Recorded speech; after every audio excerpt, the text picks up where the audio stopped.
KMT presidential candidate Han Kuo-yu is facing blowback after denouncing Taiwanese news media during Sunday's debate.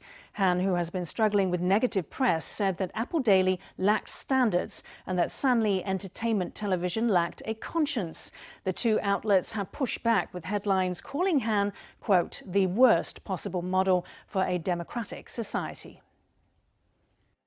A report last week claimed that Han once transferred 6 million NT to a certain Ms. Wang so she could buy an apartment. Han has condemned the report on several occasions. The latest was Sunday's presidential debate.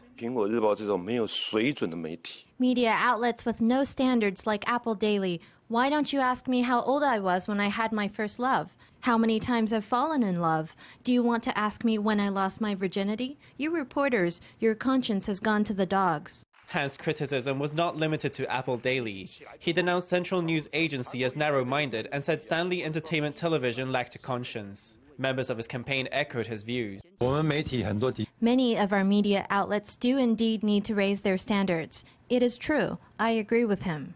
In all fairness, the media has reached a point where it needs to do some introspection. It shouldn't be that everyone can look at a Taiwanese media outlet and know what party it stands for and what color it represents. Certainly the media should be subject to supervision when it exercises its power as the fourth estate. Usually media stories are heavy on the criticism. Very few people have been criticized in such a way. As a long-term victim of it, Han raised an outcry against injustice. Apple Daily and Sanlih have pushed back with stories condemning Han as the worst possible model for a democratic society. President Tsai, Ing-wen and Ching-te also weighed in on the matter. There's a very important principle that we have to abide by. That is, we have to respect the fourth estate. I think his attitude today was over the top. It's not good for Taiwan's democracy. I'd like to offer some advice to Mayor Han. Of course, it's best to win gracefully.